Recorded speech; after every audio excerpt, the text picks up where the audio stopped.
If you look at a teenager's calendar today, um, you might just assume you're looking at the schedule of a Fortune 500 CEO. Oh, absolutely. Like back-to-back classes, sports practice, maybe squeezing in a highly supervised hangout at, exactly 4:15. Right. It's wild. So, okay, let's unpack this because today's deep dive is into a presentation design brief from a brand called Playprint Pals. It's titled The Neurobiology of Play: Why Teenagers Still Need Unstructured Downtime.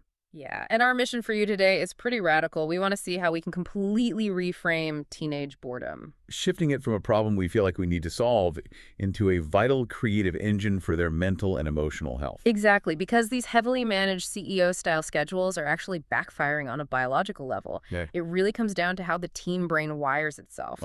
Specifically a region called the prefrontal cortex, right? Like the brain's control room. Yes, the control room. Yeah. It handles planning, impulse control, empathy. And the kicker is it doesn't fully mature until the mid-20s. Right. So during the teen years, the brain is undergoing what they call synaptic pruning, Right, where the brain strengthens the neural pathways it uses all the time and, well, drops the ones it doesn't. which, makes me think of a gardening analogy. Like if adults make all the decisions for teens, they aren't using their own executive function circuits. Yeah, it's literally like letting someone else prune your garden for you. Exactly. You lose the pathways for self-directed decision-making. Yes, because if that pathway isn't used, overscheduling physically prevents the brain from practicing independence. I hear that, but as a parent, if you leave a teen alone, they just complain they're bored. Doesn't exactly look like independence. Well, what's fascinating here is that doing nothing is actually an intensely active state for the brain. Wait, really?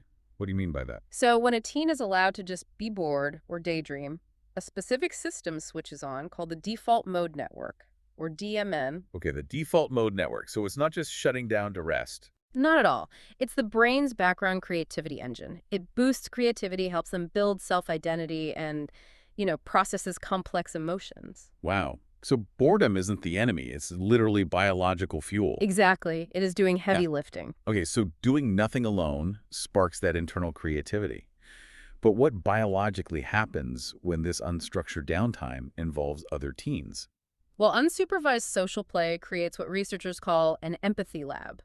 Teens have to practice reading social cues and negotiating rules. Right, because there's no adult stepping in to play referee. Yeah, which causes friction. And that activates mirror neurons, the cells that help us feel what others feel. Oh, I see. So by jumping in to rescue teens from boredom or solve their small peer conflicts, are adults literally robbing them of the brain practice they need to build empathy? Biologically speaking, yes. When an adult rushes in, the adult gets the workout.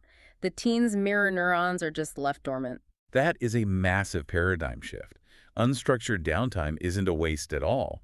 It actually lowers the stress hormone cortisol, balances the amygdala, and builds flexible problem solving. Right, because play really is learning. And if we connect this to the bigger picture, it means taking some practical advice from the source. Like redefining productivity on the household calendar. Exactly. You need to actively block out real unscheduled time, just like a doctor's appointment. Treat doing nothing as a priority. Protect it. Yes, you have to resist the urge to rescue them from the downtime. Which leaves you with a really provocative final thought. If the developing brain absolutely requires unguided boredom to build empathy and identity during those teen years, well, how much of our adult burnout is simply a prolonged deficit of unstructured doing nothing? Oh, wow. That is a great question. We probably all need a little more time to just be bored. Absolutely. Block off the calendar and just see what grows.